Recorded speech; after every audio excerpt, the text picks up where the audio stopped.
ఇవాళ ఎన్డీఏ పాలనకు అధికారం ఇచ్చారు. ఇవాళ ఒక్క సంవత్సరంలోనే దేశంలో అన్ని రాష్ట్రాల కంటే ఎక్కువ నిధులు, ఎక్కువ సంక్షేమ పథకాలు వచ్చింది ఆంధ్రప్రదేశ్ రాష్ట్రానికి. ఇవాళ ఆంధ్రప్రదేశ్ ప్రజలు ఇవాళ మోడీ గారు రుణపడి ఉండాలి. 2024-25 సంవత్సరం గాను పన్నులు పన్నేతర ఆదాయం పేరుతోని 95,500 కోట్ల రూపాయలను ఆంధ్రప్రదేశ్ రాష్ట్రానికి కేటాయించిన ఘనత ఎన్డీఏ ప్రభుత్వాన్ని. ప్రత్యేకంగా 30,334 కోట్ల ఆర్థిక సహాయం ఈ ఆంధ్రప్రదేశ్ రాష్ట్రానికి అందించడం జరిగింది. యూపీఏ హయాంతో పోలిస్తే ఆర్థిక సాయాన్ని 263% అధికంగా ఈ రాష్ట్రానికి ఎన్డీఏ ప్రభుత్వం అందించింది. వాళ్ళ మూలధన పెట్టుబడుల ప్రత్యేక సహాయ పథకం కింద ఆంధ్రప్రదేశ్కు 5,604 కోట్ల రూపాయలను ఇలా మంజూరు చేసిన ఘనత నరేంద్ర మోడీ ప్రభుత్వాన్ని, ఎన్డీఏ ప్రభుత్వాన్ని. అమరావతికి 22,000 కోట్ల బాండ్స్, వరల్డ్ బ్యాంక్ ద్వారా 15,000 కోట్ల రూపాయలు, హడ్కో ద్వారా రుణం 12,000 కోట్ల రూపాయలు, జర్మనీ బ్యాంక్ 5,000 కోట్ల రూపాయల నిధులను సమీకరించిన విషయాన్ని మనం గుర్తుంచుకోవాలి. మొన్ననే విశాఖపట్నం పర్యటన సందర్భంగా మోడీ గారు దాదాపు 2 లక్షల కోట్ల రూపాయల విలువైనటువంటి అభివృద్ధి పనులను వారి స్వహస్తాలతో శంకుస్థాపన చేసిన విషయాన్ని, ప్రారంభోత్సవాలు చేసిన విషయాన్ని మనందరికీ తెలిసిన విషయమే.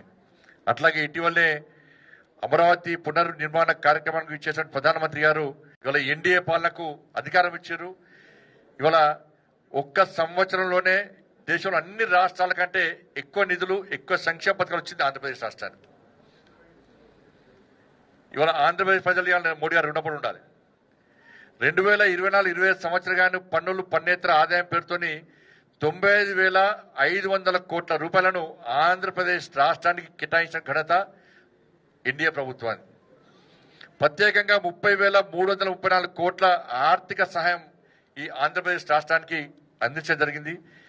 యూపీఏ హయాంతో పోలిస్తే ఆర్థిక సాయాన్ని 263% అధికంగా ఈ రాష్ట్రానికి ఎన్డీఏ ప్రభుత్వం అందించింది.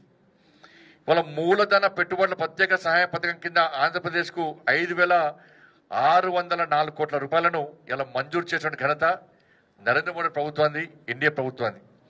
అమరావతికి 22,000 కోట్ల బాండ్స్, వరల్డ్ బ్యాంక్ ద్వారా 15,000 కోట్ల రూపాయలు, హడ్కో ద్వారా రుణం 12,000 కోట్ల రూపాయలు, జర్మనీ బ్యాంక్ 5,000 కోట్ల రూపాయల నిధులను సమీకరించిన విషయాన్ని మనం గుర్తుంచుకోవాలి.